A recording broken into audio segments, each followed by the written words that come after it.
Hi hi everyone, welcome to Commerce Nation. My name is Jaya Singh. आप सभी का स्वागत है हमारे इस सेशन में। आज हम फिर से आपके लिए लेके आए हैं और मोर क्वेश्चंस माइक्रो इकोनॉमिक्स से रिलेटेड।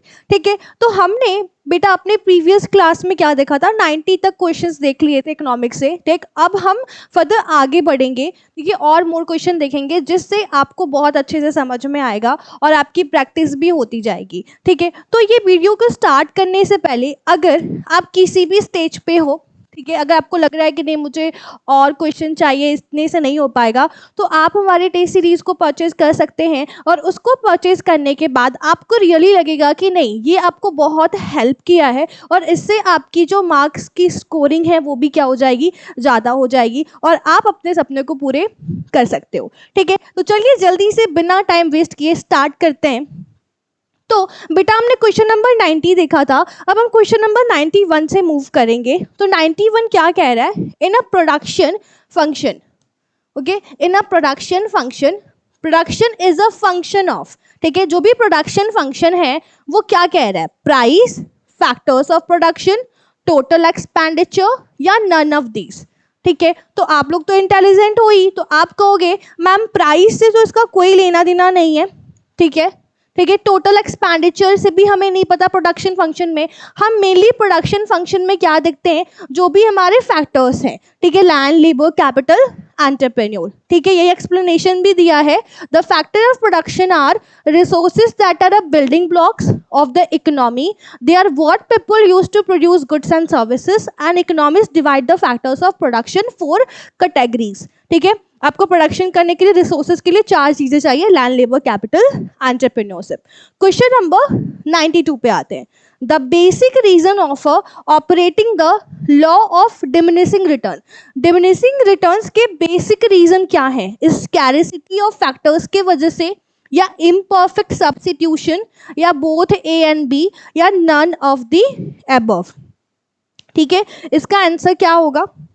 तो बेसिकली पूछ रहा है कि जो भी लॉ ऑफ डिमिनिशिंग रिटर्न है, ठीक है, हमने आपसे क्या कहा था कि हमारे पास यहाँ पे 3 स्टेजेस होते हैं लॉ ऑफ प्रोडक्शन में, जैसे इंक्रीजिंग रिटर्न, डिमिनिशिंग रिटर्न, फिर क्या होता है नेगेटिव रिटर्न। तो पूछ रहा है कि डिमिनिशिंग रिटर्न का मतलब क्या हो रहा है, क्योंकि स्कैरिसिटी ऑफ फैक्टर, हम एक ही लैंड पे अब बंदे को इन्वॉल्व किए जा रहे हैं, लेबर को। ठीक है, एक लेबर, 2 लेबर, 3 लेबर, 4 लेबर, अब ज्यादा से ज्यादा एक ही फैक्टर पे, एक ही लैंड पे ज्यादा लेबर आएगा तो ऑफ कोर्स स्कैरिसिटी तो है ना, तो डिमिनिशिंग तो आएगा, तो ये तो सही होना चाहिए। ठीक है, पहला। चलो, इम्परफेक्ट सब्स्टिट्यूशन, बिल्कुल सब्स्टिट्यूशन कैसा बन रहा है फैक्टर का, इम्परफेक्ट बन रहा है, तो मैम करेक्ट ऑप्शन सी लगा दीजिए हमारा। ठीक है, बिल्कुल समझ आया। एक्सप्लेनेशन आपके सामने है, जो मैंने आपको बताया वही चीजें लिखी हैं, आप लोग रीड आउट कर लीजिएगा। ठीक, क्वेश्चन नंबर 93 बेटा क्या कह रहा है, विच of the following explain the short run production function. ठीक है, अब ये शॉर्ट रन प्रोडक्शन फंक्शन क्या कह रहा है, एक्सप्लेन क्या कर रहा है, लॉ ऑफ डिमांड एक्सप्लेन कर रहा है, लॉ ऑफ वेरिएबल प्रोपोर्शंस कहते हैं, रिटर्न टू स्केल कहते हैं, इलास्टिसिटी ऑफ डिमांड कहते हैं। तो सबसे पहले मैम ना आप नेग्लेक्ट करिए, देखिए elasticity of demand short run में तो हमने कहीं से भी नहीं पढ़ा।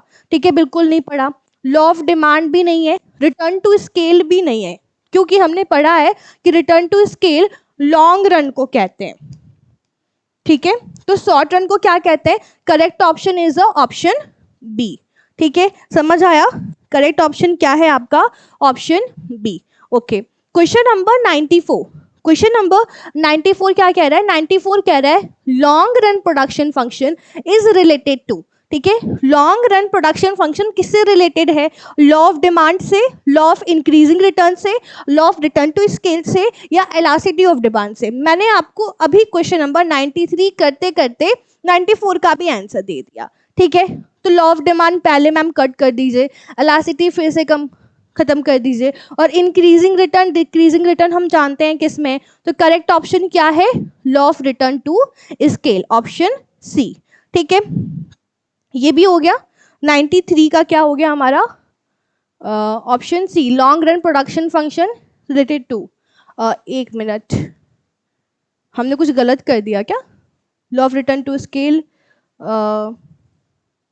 नहीं नहीं, ठीक है, करेक्ट ऑप्शन है हमारा law of return to scheme. बिल्कुल नहीं, हम गलत तो कर ही नहीं सकते। ठीक है, question number 95।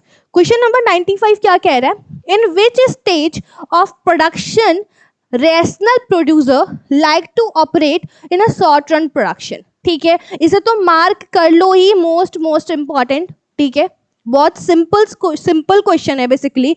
First stage, second, third, none of this. Question कह रहा है कि एक प्रोड्यूसर को कहाँ पे ज्यादा से ज्यादा प्रोडक्शन करना चाहिए, एक समझदार और प्रोड्यूसर को। ठीक है, हमारे पास बेसिकली थ्री स्टेजेस होते हैं। इंक्रीजिंग रिटर्न होता है, ठीक, डिमिनिशिंग रिटर्न होता है, और नेक्स्ट हमारा नेगेटिव रिटर्न होता है। ठीक है, ये हमारी रिटर्न होती है इंक्रीजिंग, डिमिनिशिंग और लास्ट स्टेज हमारा। इंक्रीजिंग में अभी हमारा क्या हो रहा है, प्रोडक्शन बढ़ रहा है। ठीक, उसके बाद डिमिनिशिंग में कहीं ना कहीं प्रोडक्शन घट तो रहा है, लेकिन टोटल प्रोडक्ट तो हमारा बढ़ता है ना। एमपी भले हमारी कम हो रही है, लेकिन टोटल प्रोडक्ट में तो हमें क्या दिख रहा है, इंक्रीजेस दिख रहा है लेबर को ऐड करते ही। तो मैम हमें इंक्रीजिंग पे जाना चाहिए कि डिमिनिशिंग पे या नेगेटिव पे? नेगेटिव पे तो आपका पूरा का पूरा फॉल हो जाता है, जीरो हो जाता है, फिर नेगेटिव हो जाता है। तो ये वाले स्टेज में कभी भी प्रोड्यूसर रहना नहीं चाहेगा, तो हमेशा डिमिनिशिंग में रहना चाहेगा, क्योंकि टोटल प्रोडक्ट तो इंक्रीज हो ही रहा है। तो करेक्ट ऑप्शन आपका हो जाएगा सेकेंड स्टेज। ठीक है, तो rational producer aim to operate second phases, total product is maximum and marginal product of each variable is a positive. ठीक है, तो this is known as the stage of a diminishing return. ठीक है, question number 96। तो 96 क्या कह रहा है, law of variable proportion explain the stage of production and the first stage of production. law of variable proportion तीन stages को explain करता है प्रोडक्शन में। फर्स्ट स्टेज आपको क्या बताता है, बोथ एमपी और AP rises, MP rises, AP fall या एमपी इज जीरो। ठीक है, इसका आंसर बताइए क्या होगा, कि एमपी और एपी राइजेस होते हैं फर्स्ट स्टेज में। ठीक है, तो मैम क्या होगा इसका आंसर, क्योंकि इसने बोला है कि फर्स्ट स्टेज, और फर्स्ट स्टेज में हमें पता है कौन सा स्टेज होता है, इंक्रीजिंग रिटर्न होता है। तो इंक्रीजिंग मतलब क्या हो रहा है, बढ़ रहा है, टीपी बढ़ रहा है तो एमपी भी बढ़ रहा है, एमपी बढ़ रहा है तो एपी भी बढ़ रहा है। Ma'am correct option is option A. ठीक है, एमपी सिर्फ राइज नहीं करेगा, एपी फॉल नहीं करेगा, और एमपी तुरंत जीरो नहीं हो जाएगा। ठीक है, फर्स्ट स्टेज में समझ आया। तो क्या लिखा है, the law also state we keep all factor other factor constant and increase the unit of variable factor. Okay, चलो क्वेश्चन नंबर 97 कह रहा है बेटा, at which time all the factor production may be change. ठीक है, ऐसे कौन से टाइम पे सारे के सारे फैक्टर्स ऑफ प्रोडक्शन आपके चेंज हो सकते हैं, शॉर्ट रन में, लॉन्ग रन में, वेरी लॉन्ग रन, या ऑल द अबव। ठीक है, ऑल द थ्री। ठीक है, अब यहाँ पे पूछ रहा है कि शॉर्ट रन में क्या सारे के सारे फैक्टर चेंज कर सकते हो, लैंड को, लेबर को, कैपिटल को, एंटरप्रेन्योर को? तो आपका answer no ma'am. Long run में कर सकते हैं? यस मैम, बिल्कुल कर सकते हैं। तो आंसर भी हमारा क्या हो गया, ऑप्शन बी। ठीक है, क्वेश्चन नंबर 98 है आपके पास, क्या कह रहा है, प्रोडक्शन फंक्शन इज एक्सप्रेस। ठीक है, प्रोडक्शन फंक्शन क्या एक्सप्रेस करता है? ठीक है, तो आप जानते हो प्रोडक्शन किससे रिलेटेड है, हमारे फोर फैक्टर्स हैं, लैंड, लेबर, कैपिटल, एंटरप्रेन्योर। तो कहीं ना कहीं आपका क्या रिप्रेजेंट कर रहा है, क्यू एक्स एफ आपका function, A B C D आगे आपके जितने भी फैक्टर्स ऑफ प्रोडक्शन है उसी को क्या कर रहा है, रिप्रेजेंट कर रहा है। एक्सप्लेनेशन देख लो बेटा, the production function is express in the formula Q is a quantity F A B C D where the quantity produce function combine the input each of course and business require factor of production number of input. आप कितना input लगा रहे हो, तो correct option option B. ठीक है, चलिए question number 99 है हमारे पास, क्या कह रहा है, which factor among following we find in a short run production process. ठीक है, तो इसमें से कौन सा ऐसा फैक्टर है जो आपके शॉर्ट रन प्रोडक्शन प्रोसेस को रिप्रेजेंट कर रहा है, फाइंड कर रहा है, किससे पता चलेगा कि शॉर्ट रन प्रोडक्शन प्रोसेस है? ठीक है, फिक्स फैक्टर, वेरिएबल फैक्टर, या बोथ ए एंड बी। ठीक, तो आप ये जानते हो कि शॉर्ट रन और लॉन्ग रन दो चीजें होती हैं। शॉर्ट रन में आपका फिक्स इनपुट भी होता है, वेरिएबल भी होता है। फर्क इतना है कि वेरिएबल आपका चेंज हो सकता है, फिक्स्ड आपका एक फिक्स्ड रहता है। ठीक है, तो क्या ऐसा क्या फाइंड करेंगे शॉर्ट रन प्रोडक्शन प्रोसेस में आपका? तो एक्सप्लेनेशन देखिए, short run production function refers to the period of time in which installation of new plant and machinery increase the production level is not possible. ठीक है, कह रहा है शॉर्ट रन प्रोडक्शन फंक्शन में हमारे पास पीरियड ऑफ टाइम कम होते हैं, ठीक, एक तरीके से, ठीक, जिसकी वजह से हम न्यू प्लांट एंड मशीनरी या कोई भी प्रोडक्शन लेवल इंक्रीज नहीं कर सकते, ठीक है, जो भी हमारा फिक्स्ड है, लैंड हो गया, हमारी प्लांट एंड मशीनरी हो गई, ठीक है, लेकिन हम लेबर को चेंज कर सकते हैं। तो करेक्ट ऑप्शन आपका क्या होगा? ए एंड बी, ठीक है। सी कि फिक्स फैक्टर्स भी होते हैं, वेरिएबल फैक्टर्स भी होते हैं, ठीक है। चलो क्वेश्चन नंबर 100 क्या कह रहा है? The cycle which increase first and after being constant start to reduce is called, ठीक, मतलब कि साइकिल बताना है आपको कौन सा, कि पहले वो इंक्रीज होता है first and after being constant हो जाता है एंड फिर उसके बाद वो रिड्यूस होना स्टार्ट हो जाता है, ठीक है। एपीपी, एमपीपी, टीपीपी, ठीक है, मतलब टोटल प्रोडक्ट, मार्जिनल प्रोडक्ट या एवरेज प्रोडक्ट, या सारे के सारे, ठीक। तो मैम एपीपी भी हमारा भी इंक्रीज होता है, वो भी आके कांस्टेंट होता है और वो भी कहीं ना कहीं रिड्यूस हो जाता है, और एमपीपी और टीपीपी का भी रिलेशन हम जानते ही हैं, ठीक, कि टीपीपी इंक्रीजिंग होता है, एमपीपी इंक्रीज होता है और टीपी मैक्सिमम हो जाता है और फिर हमारा एमपीपी फॉल होता है और रिड्यूस हो जाता है, ठीक है। तो all of these is the correct option, ठीक है, डी। चलो क्वेश्चन नंबर 101 क्या कह रहा है? विच of the following is a source of production, ठीक है, इसमें से कौन सा क्या है सोर्स ऑफ प्रोडक्शन है? लैंड, लेबर, कैपिटल या all of these? Is a very easy question. क्या होगा इसका आंसर? मैम सारा का सारा ही है, तो करेक्ट ऑप्शन आप लगा दीजिए ऑप्शन डी, ठीक है, सिंपल क्वेश्चन है। चलिए एक्सप्लेनेशन आपको पता ही है, ठीक है। क्वेश्चन नंबर 102 बेटा, law of variable proportion is related to, ठीक है, लॉ ऑफ वेरिएबल प्रोपोर्शन किससे रिलेटेड है? Both short run, long run से, शॉर्ट रन से या वेरी लॉन्ग रन से, ठीक है। तो आपको ये बात पता होगी कि हमेशा हमारा जो लॉ ऑफ वेरिएबल प्रोपोर्शन है वो किससे रिलेटेड होता है?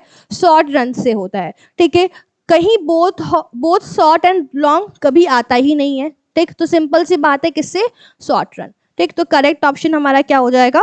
शॉर्ट रन, ठीक है। क्वेश्चन नंबर 103 है हमारे पास, कह रहा है an active factor of production, ठीक है, हमारे फैक्टर्स ऑफ प्रोडक्शन पे सबसे ज्यादा एक्टिव फैक्टर कौन है? हमारे जो भी हमारे प्रोडक्शन फंक्शंस हैं पूरे, ठीक है, उस जो हमारा फैक्टर ऑफ प्रोडक्शन है उसका एक्टिव फैक्टर कौन सा है? कैपिटल है, लेबर है, लैंड है, नन ऑफ दीज है, ठीक है। तो कैपिटल तो नहीं है एक्टिव, ठीक, लैंड भी नहीं है, तो बच्चा हमारा क्या? लेबर। तो लेबर एक ऐसा फैक्टर है जो क्या है? एक्टिव फैक्टर में काउंट होता है, ठीक है, इस बात को हमेशा याद रखेंगे, ठीक है। चलो अब क्यों है देख लेते हैं। The factor of production include land, labour, capital, entrepreneur. कह रहा है प्रोडक्शन का फैक्टर 4 होता है, LLCE, ठीक। Other factor like land, capital, passive, ठीक है, इस बात को याद रखेंगे कि जो भी हमारे क्या है? लैंड है, जो भी हमारा कैपिटल है, ये कैसा फैक्टर है बेटा? ये जो फैक्टर है बच्चा वो है पैसिव फैक्टर, ठीक है, कैसा? पैसिव। ये क्वेश्चंस आ सकते हैं, ठीक। लेकिन जो लेबर है हमारा वो एक्टिव है, बिकॉज ऑफ कि लेबर ही एक ऐसा है जो क्या करेगा? इसके वजह से ही ये सारी चीजें इंक्रीज होंगी। आपके पास लैंड है, आपके पास कैपिटल है, लेकिन लेबर नहीं रहेगा तो आप काम कैसे स्टार्ट करोगे? कोई भी चीजें कैसे स्टार्ट होंगी, ठीक है। तो लैंड, लेबर, जो भी हमारे पास क्या है, are two essential factor of production, ठीक है। चलो, since the real work of production is done by labour, ठीक है, रियल वर्क किसके वजह से स्टार्ट होती है? लेबर के वजह से, इसलिए लेबर को एक्टिव फैक्टर कहा गया है।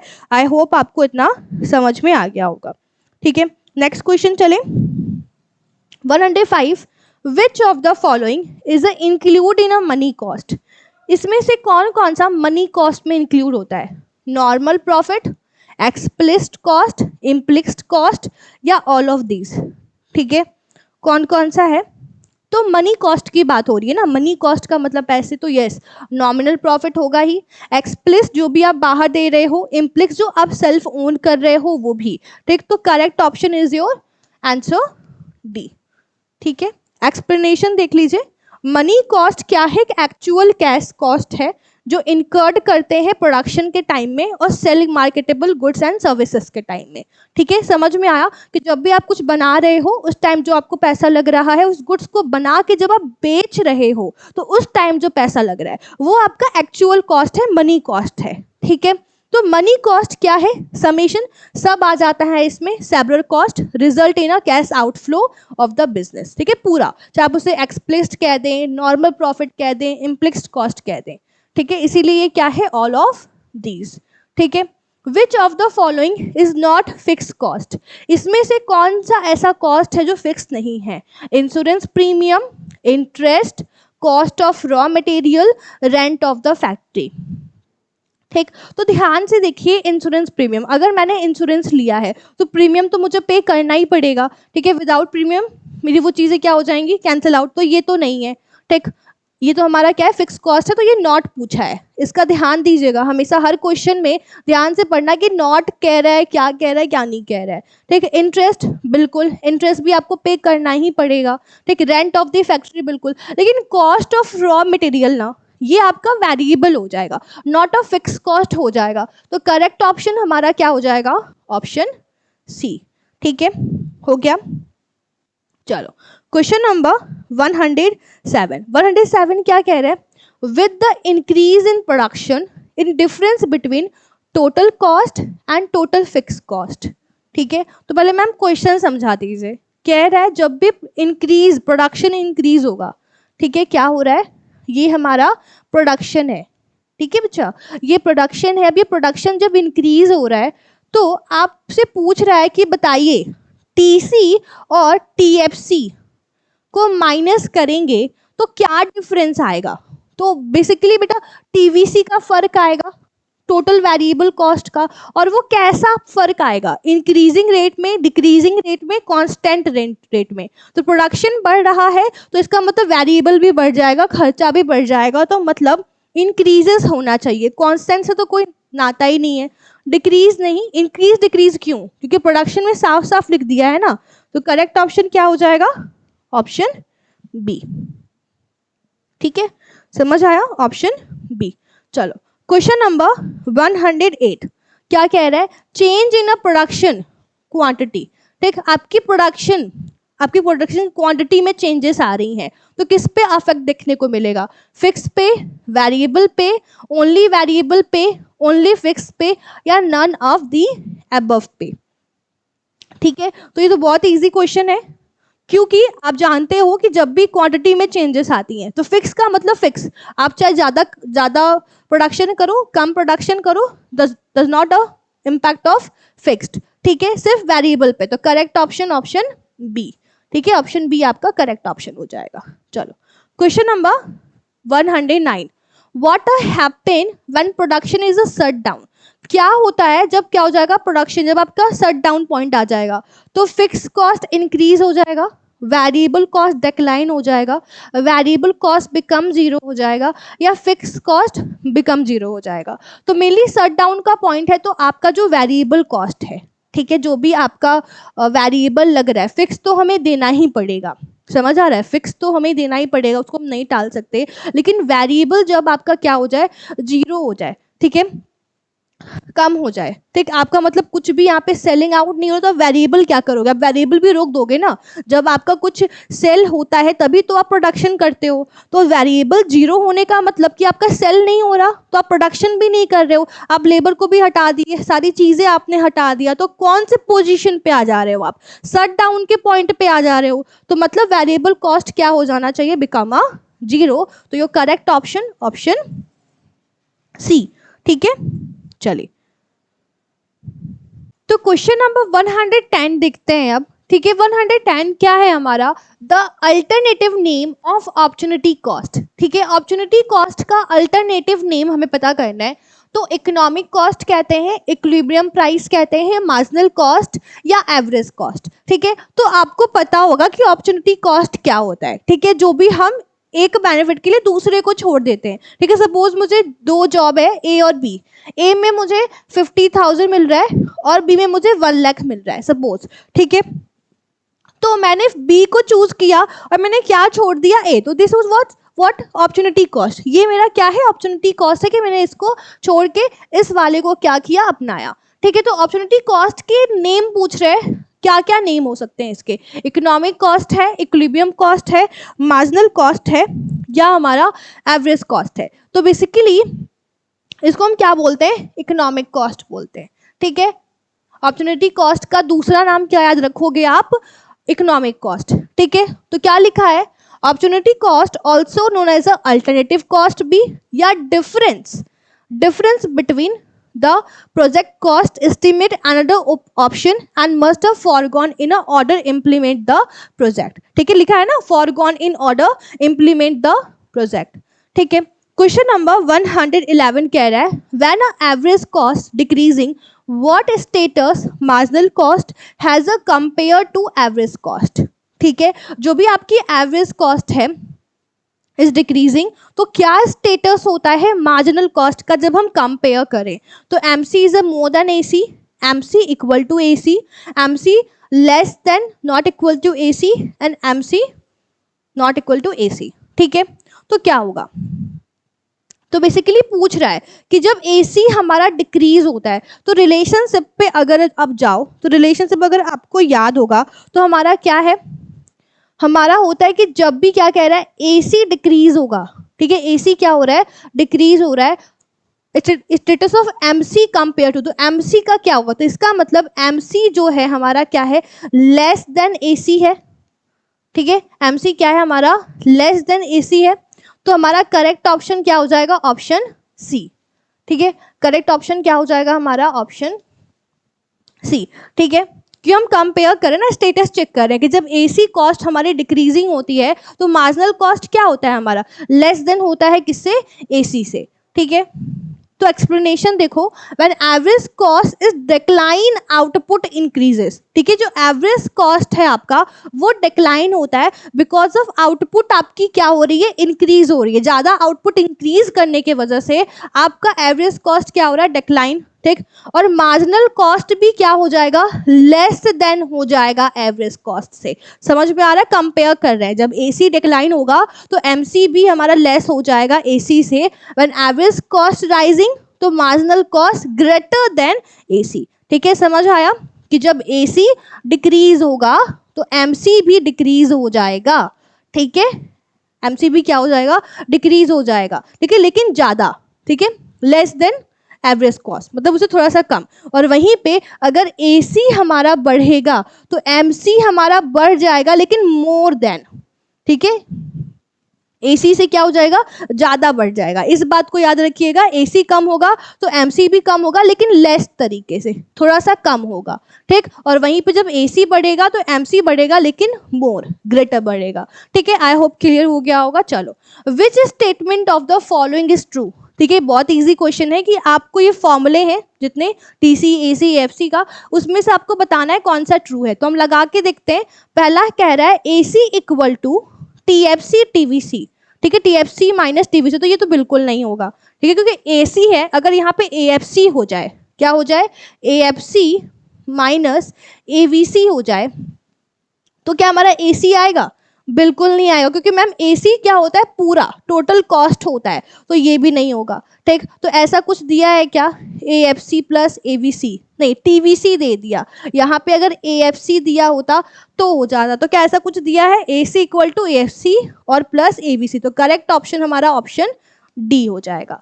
ठीक है, चलो डायग्राम भी आपके सामने दिया है, आप देख सकते हैं।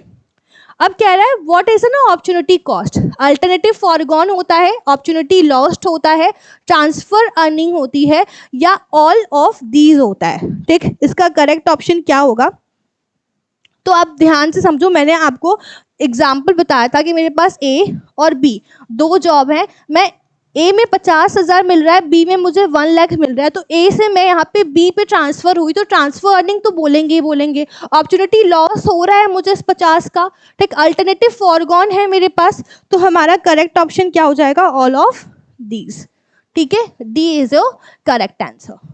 चलिए क्वेश्चन नंबर 114 है हमारे पास, the shape of average cost curve, ठीक है, एवरेज कॉस्ट कर्व का शेप क्या होता है, ठीक है, रेक्टेंगुलर हाइपरबोला बिल्कुल नहीं होता, line parallel to X axis, तो करेक्ट ऑप्शन यू शेप, ठीक है, हम जानते हैं कुछ इस तरीके से होता है। चलिए क्वेश्चन नंबर 115 कह रहा है, ठीक है, थोड़ा सा न्यूमेरिकल पोर्शन है, इजी है। एवरेज फिक्स्ड कॉस्ट एएफसी दिया हुआ है 5 यूनिट पे हमारे पास, ठीक है, और आउटपुट कितना है 20 है, और एवीसी दिया हुआ है सेम और पूछ रहा है 5 यूनिट पे हमारा 40 है, तो बताओ एसी क्या होगा, तो very simple, AFC plus AVC, तो 40 प्लस 20 60 योर आंसर, ठीक है।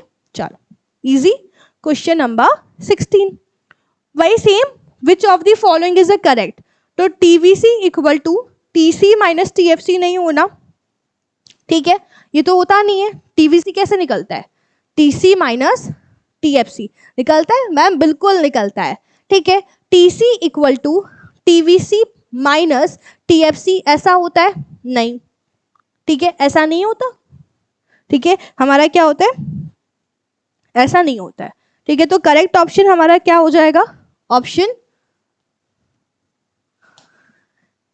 और TFC equal to TVC plus TC, TC equal to TVC into TFC, ठीक, तो अब इसका मतलब क्या है, तो अगर आप ध्यान से देखो तो इस क्वेश्चन का मतलब जो आपका टीवीसी है टोटल वेरिएबल कॉस्ट, ठीक, तो अगर टोटल कॉस्ट में से आप टीएफसी को माइनस कर दो तो टीवीसी आपको मिल जाएगा, ठीक है, तो ये तो सही हुआ, ये भी हमें सही दिख रहा है। वहीं पे दूसरा अगर हम देखें total cost equal to TVC minus TFC, कभी नहीं होगा, यहाँ पे प्लस की साइन होती तब तो होता, तो ये ऑप्शन तो गलत है, ठीक है। अब अगर तीसरे पे आप देखो TFC equal to TVC plus TC, total fix cost, तो टोटल फिक्स कॉस्ट नहीं, अगर यहाँ पे हम टीसी में से माइनस कर देते टीवीसी तो ये भी गलत, और TC equal to TVC multiply TFC, तो करेक्ट ऑप्शन ऑप्शन ए, ठीक, तो यहाँ पे क्या लिखा है कि टीसी क्या है, सम है किसका, टीवीसी का एंड टीएफसी का, और टीसी एंड टीवीसी ये आपको पूरा समझाया हुआ है, ठीक है। चलिए क्वेश्चन नंबर 117 क्या कह रहा है, average variable cost can be defined, ठीक है, तो ये कैसा हो जाएगा एवरेज वेरिएबल, तो एवीसी को अगर हम कैसे निकालना है, तो अगर टीवीसी से क्यू से डिवाइड कर दे तो ये वाला हमारा करेक्ट ऑप्शन है। Question number 118 with increase in output difference between TC and TVC, ठीक है, आपकी जो आउटपुट है, आउटपुट क्या हो रही है, इंक्रीज हो रही है, तो डिफरेंस पूछ रहा है टीसी माइनस टीवीसी, तो हमें मिल जाएगा टीएफसी, और टीएफसी हमेशा हमारा कांस्टेंट होता है, तो your answer is remain constant, okay. Question number 119 which factor are use in a short run production process, ठीक है, ये वैसे हमने कर लिया, तो both A and B. Question number 120 which market MR में बिकम जीरो और नेगेटिव, ठीक है, एमआर और क्या है हमारा जीरो और नेगेटिव होता है, मोनोपोली में, मोनोपोलिस्टिक में, ए और बी, या परफेक्ट कंपटीशन, किसमें हमारा क्या होता है,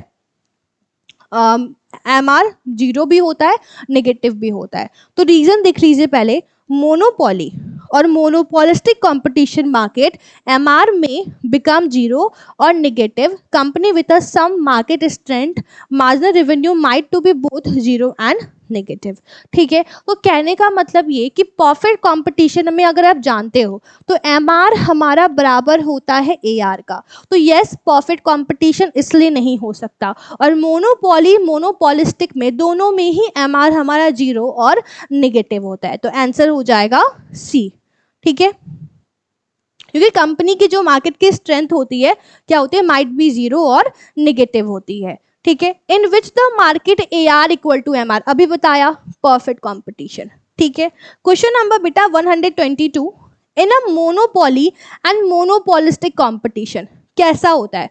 AR इक्वल टू MR नहीं, AR is a more than MR या AR is a less than क्या होता है? MR। ठीक, तो क्या हो जाएगा हमारा? AR is a more than MR। ठीक है, अगर हम आपको बताएं तो आपका डायग्राम कुछ इस तरीके से होता है, ये AR है और ये आपका MR है। ठीक है, तो AR is a more than MR। ठीक है, चलिए next question number 123, to which market following figure belong. ठीक, तो इसमें फिगर आपके लिए थोड़ा मिस है। ठीक है, फिगर से आपको पता करना है कि परफेक्ट कंपटीशन है, मोनोपोली है, मोनोपोलिस्टिक है या कौन सा मार्केट है।